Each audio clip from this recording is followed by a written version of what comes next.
vivo. Son las 8:08. Damos de bienvenida al doctor César Sea. Él fue director provincial del Consejo de la Judicatura.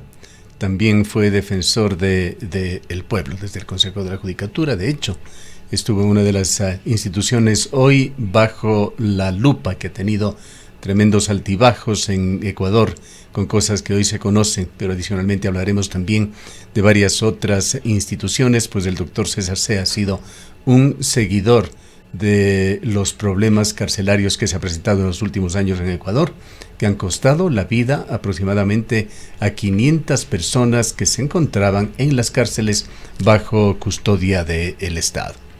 ¿Qué decir, doctor Sea, en estos momentos en los que aún, a pesar de todo el conocimiento previo, nos resistimos a creer que la corrupción haya llegado a semejantes niveles en Ecuador?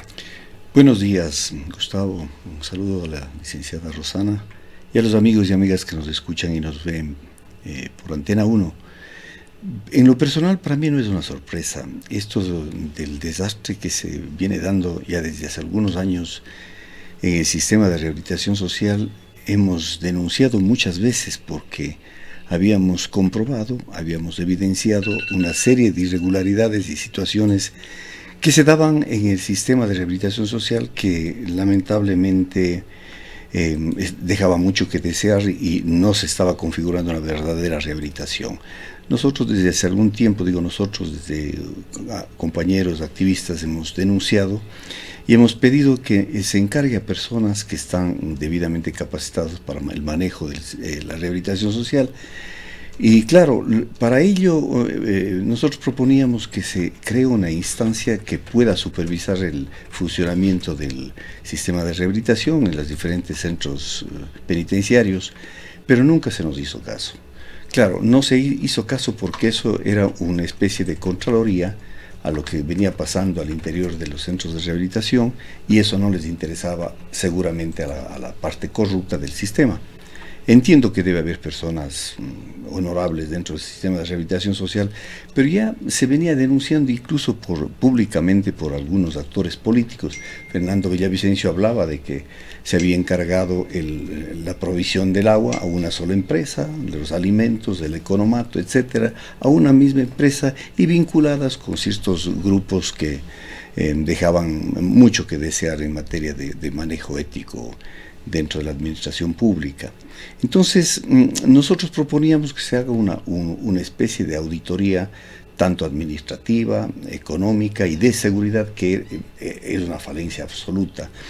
Y claro, en algún momento tuvimos la llegada a algún funcionario del anterior gobierno que creo que sí se nos hizo caso y oyó nuestro clamor y la posibilidad de que frente a una emergencia carcelaria que se había determinado se cree esta instancia de la Inspectoría Penitenciaria.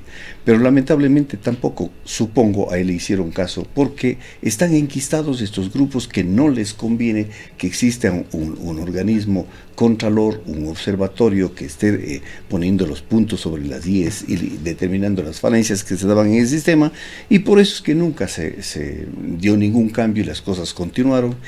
Y claro, de lo que antes existía esporádicamente algún tipo de muerte dentro del sistema de rehabilitación, por riñas, por pleitos que existían entre las personas privadas de libertad, ahora, como usted dijo inicialmente, estamos sumando alrededor de 500 personas detenidos que fueron masacrados al interior de los centros de rehabilitación en contubernio, para mí, muchas de las veces, de la administración, que sabían, permitían o digamos, aupaban definitivamente que se tomen el control de las cárceles.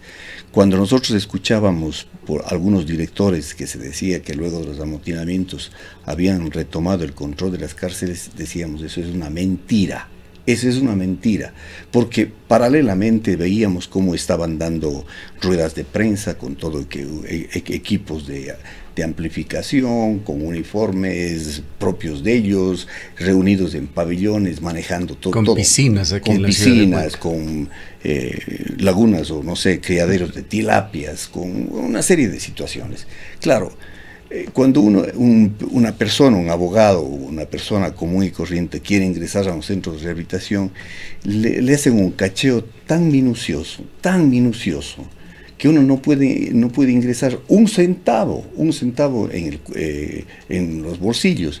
Pero ¿cómo se entiende que había rifles, dinamita, granadas, amoladoras y etcétera? Aquí es donde cabe preguntarse sobre estos macabros personajes. No pueden tener otra adjetivación que esa. Pablo Ramírez, general Pablo Ramírez, ex general de la policía, entendemos, quien fue director del SNAI, la entidad que debe controlar los centros carcelarios en Ecuador, y anteriormente fue director de inteligencia en el gobierno de Correa. Estuvo además involucrado en el caso Odebrecht, con una serie de fotografías que surgieron sobre los grandes lujos que él se daba. Es decir, un personaje que tiene ya larga data en Ecuador. Nos preguntamos, ¿cómo es que gente de esta bajísima calidad, realmente escoria de la sociedad por sus comportamientos, se enquistan en la función pública y en las entidades de seguridad del Ecuador? Además, una particularidad, fue director antinarcóticos. Así es. En la Policía Nacional.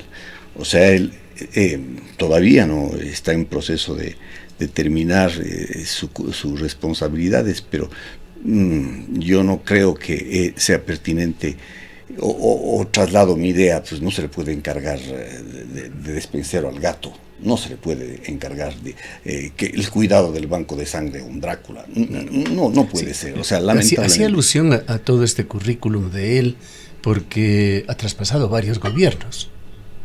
Así y no se le ha tocado, más bien se le ha ido dando responsabilidades más altas.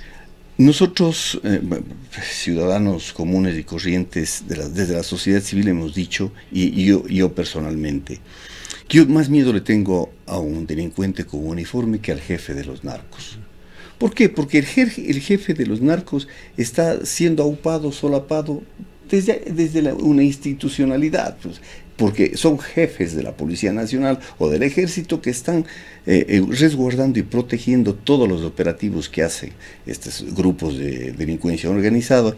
Y lamentablemente, claro, el esfuerzo que puede hacer otros estamentos y otros ciudadanos, policías, militares, todo el despliegue de la Fiscalía y a veces de la función judicial también, se ve frustrado porque está alertado debidamente y previamente todo lo que vienen haciendo y preparándose. Ahora mismo yo he visto con una sorpresa que me ha llenado de asombro, que se filtre la información de todo lo que venía investigando la Fiscalía en torno a este operativo Metástasis. Debe haber gente infiltrada ahí que está al servicio no del interés institucional, sino de intereses particulares o de grupo. ¿Y cómo puede ser? Yo me he quedado anonadado porque no puedo concebir cómo una persona que ejerció la primera magistratura del país en el Ejecutivo se permite hacer declaraciones más que ingenuas. Él sabe muy bien, el economista Rafael Correa, que no podía hacer, mientras esté en indagación previa, todo es reservado, y hacer una declaración, un llamado de atención a los delincuentes comunes y corrientes que van a ser, en un operativo posiblemente detenidos de incursión y allanamiento para recabar la información. Eso me sorprende tremendamente. Y con eso estamos concluyendo de que todas las instancias del poder en el Ecuador lamentablemente están corrompidas. Y cuando se habla de narcoestado, tengo que aceptar que esta es una realidad. Aunque me duela que sea un funcionario extranjero como el embajador, que debería tener también prudencia, pero es el único que ha podido justificar en alguna medida, y es el paraguas de la señora fiscal. Porque si la señora fiscal hubiera salido por su cuenta y riesgo a hacer el operativo que seguramente tenía planificado, le hubiesen dicho que es una persecución política. Por suerte, entre comillas, salió primeramente el embajador estadounidense a decir lo que se ha evidenciado ahora con las detenciones, y esto un poco le protege para que aquellos que gritan y tratan de justificar en persecuciones políticas y etcétera, como en este caso quisieron decir que era para dar de baja el concurso nacional para jueces nacionales de la Corte Nacional, eso supuestamente se hizo conocer, lo cual no es verdad. O sea, pero estas situaciones se vienen dando en el país y tiene que el Ejecutivo con algunas autoridades de las diferentes funciones llegar a un acuerdo para poner freno a esta situación que nos está hundiendo en la desesperación y el caos a nivel nacional e internacional. Ahora, doctor Sea, ¿usted considera que qué efectos va a tener este caso Metástasis, este operativo? Es uno de los más grandes, ha sido un caso potente el que se ha dado ahora, pero no es el primero tampoco, y realmente resultados a partir de aquello hemos visto muy pocos, quizás contados con los dedos de la mano. ¿Considera usted que efectivamente esto va a traer ahora consecuencias en un contexto, además, en el que la fiscal está enfrentando un posible juicio político en la Asamblea Nacional y todavía no sabemos, como usted ya manifestó también, qué va a pasar con este concurso para la designación de nuevos jueces de la Corte Nacional? No, yo no creo que esto vaya a parar, ni tenga yo no tengo un buen augurio sobre el asunto, porque mientras existan políticos de la calaña que tenemos en el país, que lo único que les interesa son sus particulares intereses o de grupo, y esté por demás creer que ellos puedan en algún momento suponer que van a hacer desde sus diferentes funciones actividades en beneficio del país, yo dudo mucho que esto pueda funcionar. Existe un fanatismo tremendamente peligroso que les obnubila a muchos políticos, y lo único que les interesa es satisfacer a veces disposiciones foráneas o disposiciones particulares, dejando de lado el interés del Estado. Y eso a mí en lo personal me preocupa mucho, y creo que si no tenemos una movilización fuerte donde la ciudadanía se exprese y se le exija al gobierno nacional y a las diferentes instituciones del Estado que de una vez por todo frenen esto, la situación no va a terminar. Se ha enraizado, se ha enquistado de tal manera la delincuencia y esta forma de actuar antiética de políticos, de funcionarios públicos, etcétera, que se necesita hacer un verdadero barrido. Lo que estamos viendo con el caso Metástasis, eso debemos tener claro, no es sino un brazo de la corrupción. Hay muchísimos más, es una arista lo que ha sacado a flote la señora fiscal. Como se dice en el argot popular, donde uno toca salta la pus. Es efectivamente así. Los brazos del narcotráfico son tan hábiles que a través del dinero, del amedrentamiento, de muchos mecanismos, llegan a tomar el control del Estado. Y el problema, yo no quisiera que suceda como en algunos países, que realmente son estados fallidos desde el punto de vista de seguridad. Nosotros estamos con muchas falencias como Estado desde el punto de vista económico. Acabamos de escuchar al economista Mauricio Pozo, estamos tremendamente complicados, pero también en esta materia de inseguridad por el narcotráfico, los tentáculos de este cáncer tremendo que tiene la sociedad se han extendido a las diferentes instancias. Pero lamentablemente lo que tenemos y preocupa más es altos jerarcas de la política y de las instituciones del Estado y que nos deben dar seguridad estén inmersos. Ustedes, Pablo Ramírez, todavía está en un proceso de investigación y tendrá que el juez determinar su responsabilidad o no, pero si es que esto es así, estamos sumidos en una verdadera cloaca, porque jefes antinarcóticos que sean los aupadores de narcotráfico sería tremendamente, y eso nos deja una imagen de inseguridad y de lo que frecuentemente se dice, que las películas, que hay tantas ahora en la internet, en las redes, en los servicios Netflix, etcétera, han quedado como una referencia. En Ecuador pasan cosas muchísimo más graves. Pero yendo a los altos cuadros, usted hablaba sobre esa advertencia del expresidente Correa. Correa lamentablemente perdió hace tiempo, sindéresis, evidentemente desde ese ático escribe en las redes mucho más rápido de lo que piensa. Incluso en esta ocasión él se ha puesto en la picota realmente para que se haga escarnio de este expresidente. Pues es una situación que trasciende a todo el mundo.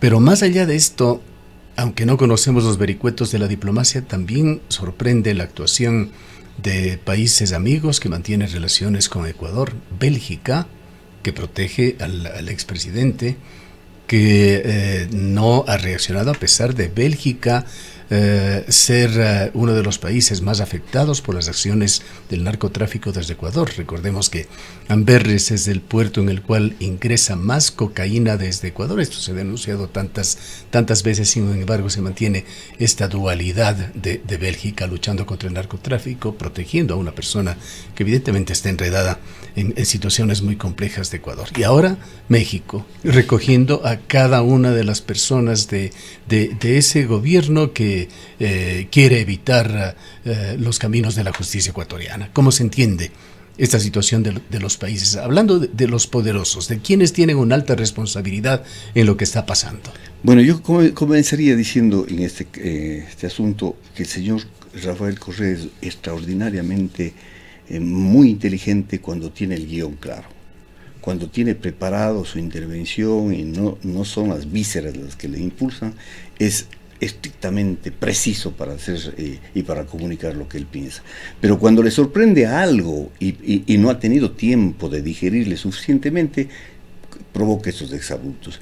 Recuerde usted cuando por ahí algún estudiante de 16 años, un chiquillo, le hizo alguna seña, salió desaforado a quererle pegar y creó un conflicto social por la detención y la forma como actuó un presidente de la República.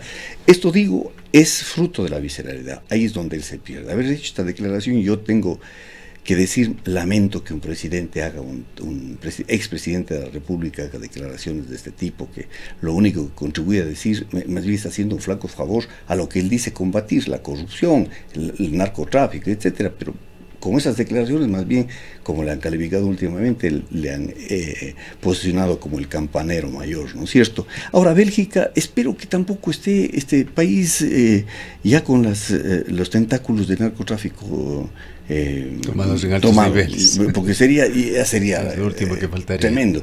Y bueno, sobre México, mientras existe esta situación de una liga solidaria en torno a ciertos movimientos políticos que responden a la ideología, pero que no, yo no pero veo es vergonzosa ya esa línea de comportamiento de México en estos temas con Ecuador. Ahora le ponen como un país huésped, que se merece tanto respeto, que tiene tanto en común con Ecuador. Debería entender su gobierno de una mejor manera la problemática que está ocupando.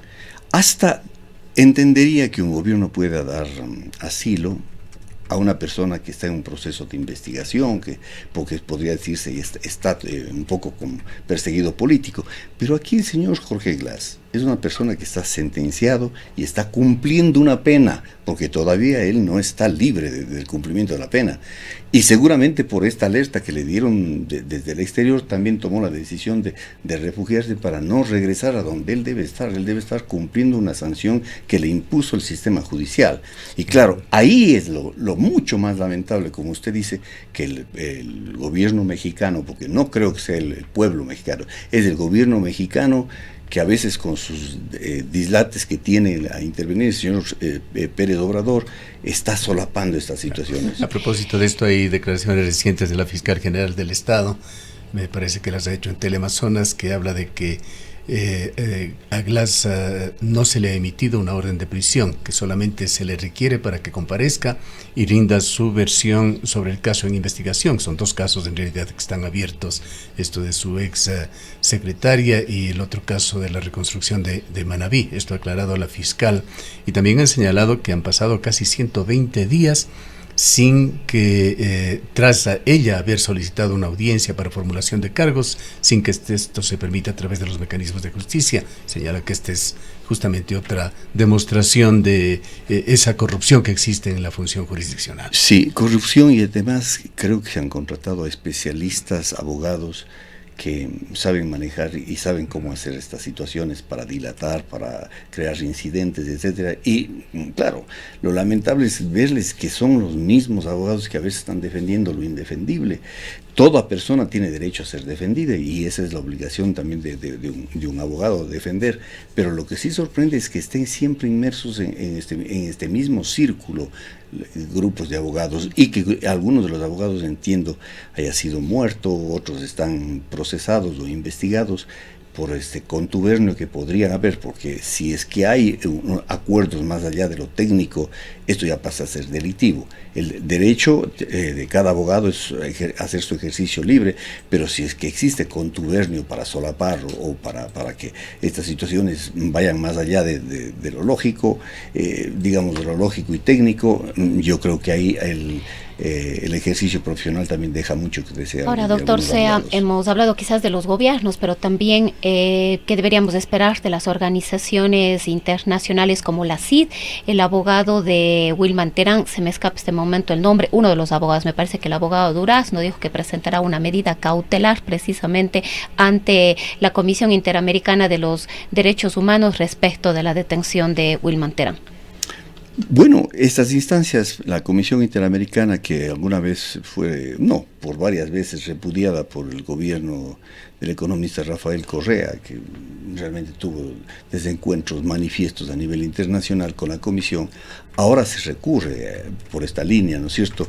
Bueno, no está yendo el señor Glass, sino es ahora el señor Terán, pero se ve que están más o menos coligados y justificando los mismos intereses. Tienen intereses comunes. Esperemos a ver qué dice la Comisión. Yo tengo mucha fe de que la Comisión de Derechos Humanos, Comisión Interamericana de Derechos Humanos, actúe como debe ser, porque sí tiene gente que respeta lo que es el derecho internacional y no se presta para las triquiñuelas politiqueras o de grupos mafiosos. Vamos a ver qué es lo que dice, cuál es el sustento y el argumento por parte del abogado para pretender la medida cautelar. Yo confío que sea negada esta situación, porque entiendo que la señora fiscal ha tenido los elementos de los recaudos suficientes como para no tener estos deslices que permitan estas salidas de estos vericuetos con los que encuentran algunos abogados. Hay distinguidos analistas que han señalado que la situación no puede continuar y que hay que tomar acción. Aquellas que permitan la democracia, que permitan la Constitución sobre todo. ¿Qué hacer en esta situación con respecto al Consejo de la Judicatura, a la Corte Nacional de Justicia, tan afectada por la actuación de los jueces, al SNAI, la entidad que dirigía este general Ramírez, la cárcel de Cuenca? Bueno, no solamente es el general Ramírez. Desde hace algunos años hay muchos directores de los centros de rehabilitación que están inmersos en delitos, tanto en el 2020, en el 2021, etcétera, están procesados. No sé qué fin tuvieron en los casos de que se les encontraba jugando vóley, libando con las personas detenidas, permitiendo y dándoles ventajas particulares extra legales a algunos detenidos, y estos directores, algunos de ellos ex policías en servicio, que están ahora en servicio pasivo, o sea, crearon este caos, y uno de los peores problemas que hicieron a través del tiempo, estos últimos años, es agruparles en pabellones.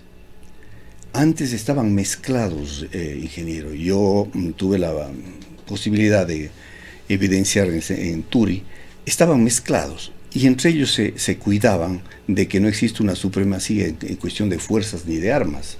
Y claro, la Dirección General de Inteligencia de la Policía, que está al interior de los centros de rehabilitación, hacía las investigaciones y en las requisas recababa o incautaba las armas, los revólveres, etcétera. Pero de un tiempo a una parte les comenzaron a agrupar en grupos, pabellón de choneros, pabellón de etcétera, etcétera. Antes de eso, antes de que empiecen a sonar ya en forma cotidiana choneros y otras bandas ecuatorianas, recordamos que aquí en Cuenca corría ese rumor de que se había creado una celda para los mexicanos y que era ya un fuero particular en la cárcel de Cuenca. No sé si usted lo recuerda. Sí, eso es una equivocación tamaña, es porque no tiene el sistema de rehabilitación el control de los centros. Son las personas privadas de libertad que por el miedo, por la fuerza o por las coimas, etcétera, logran controlar esto. ¿Qué es lo que sucede si existe un pabellón específico de choneros? Lo que sucede al interior es, como se dice vulgarmente, top secret. Un secreto absoluto, no se sabe absolutamente nada. Y cuando las armas que ingresaban seguramente, como dice Fernando Villavicencio, en las ollas, en los alimentos, etcétera, llegaban donde ellos iban acopiando estas armas y en un momento cuando estaban suficientemente fuertes, atacaban a los demás. Entonces, esto es la responsabilidad de quienes nunca supieron cómo es de manejar, no solamente desde el punto de vista técnico, sino también ético. Y fueron muchos policías y militares que estaban encargados, en su gran mayoría de los sistemas. En la cárcel de Guayaquil, donde se encontraron armas en el cielo raso. Así es, o sea, y aquí en Cuenca hemos en las oficinas del SNAI. Yo me acuerdo cuando en el 2019 se da la matanza aquí en Turi. Llegó el director de esa época a decir que todo estaba bajo control. Yo le emplacé a mi manera y le dije que no nos mienta. Eso le dije en el ECU 911 porque había visto esa mañana que no estaban en control y que más bien los señores le habían exigido que permitan hacer una rueda de prensa, ¿no es cierto? Rueda de prensa que, claro, no estaban presentes los periodistas, pero a través de los celulares difundían a nivel nacional con toda una organización y una parafernalia especial, dando todas las facilidades, y eso era estar a control. Eso era una falsedad, eso era una gran mentira. El señor Arosemena, que fue ministro de Finanzas, que también estuvo en la gobernación del Guayas, luego de una de las matanzas, a la media hora salió a decir que todo estaba en orden. Mentira, lo único que hacían es, cuando ya se habían dado las matanzas, entrar a los centros de rehabilitación a retirar los cadáveres de las personas que habían sido masacradas. Eso es lo que estaba haciendo la policía. Yo sí creo que el Estado debió dar órdenes específicas.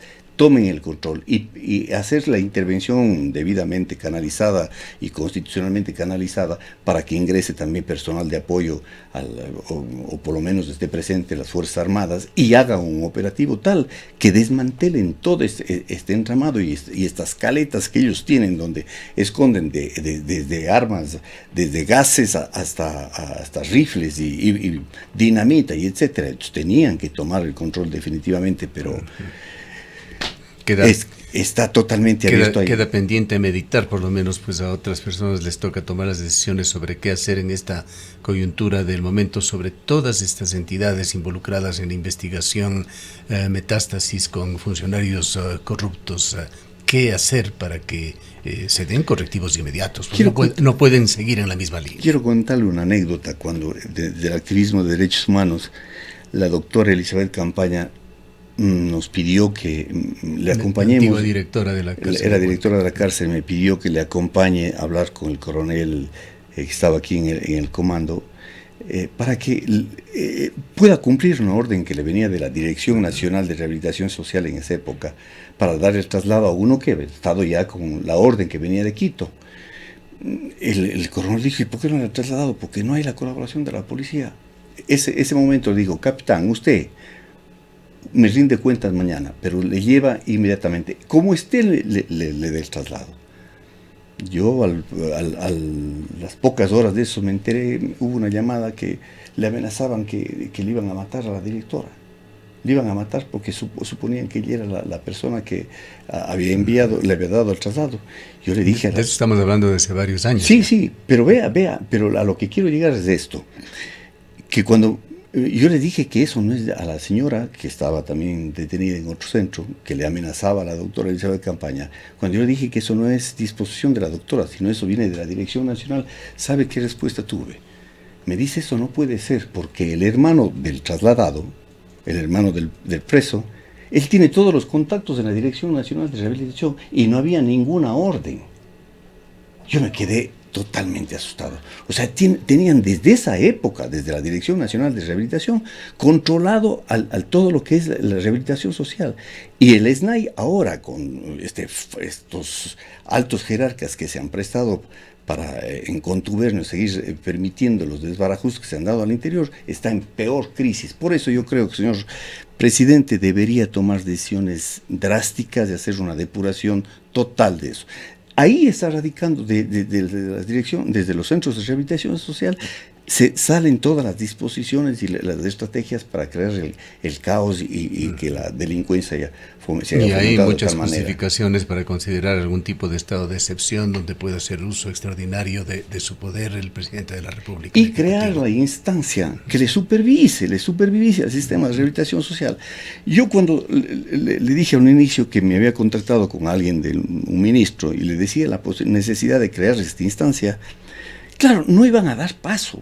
no iban a dar paso porque eso les hubiese incomodado que sea esta instancia de observación, esta inspectoría que esté permanentemente supervisando lo que pasa al interior de los centros de rehabilitación. Eso no les convenía a este sector corrupto que está enquistado en el SNAI. No todos, pero hay un buen sector seguramente que son los que están prestándose para permitir que las personas privadas de libertad tomen el control de los centros de rehabilitación social y masacren a amigos de enemigos y al que les dé la gana. Y este caos es responsabilidad de quienes les encargaron, a quienes no sabían del sistema de rehabilitación social, que muchos de ellos fueron policías de servicio pasivos, que sabrán de la lucha contra la delincuencia, pero no saben nada de rehabilitación social, y peor si no tienen un grado suficiente ético para manejar bien la situación. Una reflexión final, doctor Sea, ante esta carencia evidente de ética, de principios y valores en tantos estamentos importantes de nuestra sociedad, políticos, abogados, generales, autoridades elegidas. Allí tenemos la dolorosísima situación del exalcalde de Manta, una más que se suma. Tremendo. Una mancha más, no sea el tigre, dice. No afecta al tigre. En todo caso, estaba recordando toda esta polémica que se ha dado aquí en la ciudad de Cuenca con respecto a la escuela judicial, que es una escuela de formación de jueces y de personal para el sistema judicial, que tanto esfuerzo se ha puesto en Quito para sacarlo, erradicarlo de Cuenca y llevarlo a la capital de la República. Y esto depende del Consejo de la Judicatura, hasta donde entendemos. ¿Cómo se encuentra esa situación? ¿Qué ha sucedido con esto? Es una aspiración de Cuenca y lamentablemente es el centralismo que llevó hace años. Aquí ya no hay nada de la Escuela de Función Judicial. Ya se le llevó. Se le llevaron hace años. Y cuando en la época del doctor Jorge Moreno Llanes se logró que regrese la sede aquí, lamentablemente el doctor renunció por situaciones personales y nunca más hicieron nada para que venga realmente la Escuela de la Función Judicial. Yo había hecho contactos, les había dicho en Quito a esos señores, les había dicho que se tenía el local suficiente, gratuito, etcétera, sin pago de nada, porque nos daba en el antiguo CREA. No hicieron nada y claro, yo fui un poquito una piedra en el zapato en Quito, porque también cuando tenía que decirles que trabajen, yo les decía, yo como no entré para ser burro pies de nadie, sí les había dicho, y eso me precio y tengo la satisfacción de haberles dicho cuando necesité las cosas que ellos se merecían. ¿Y cómo funciona la escuela judicial actualmente? Tienen en Quito, entiendo que hacen algún tipo de jornadas, pero nada más, no es como una escuela judicial que vaya preparando y vaya formando y haciendo carrera judicial, absolutamente nada.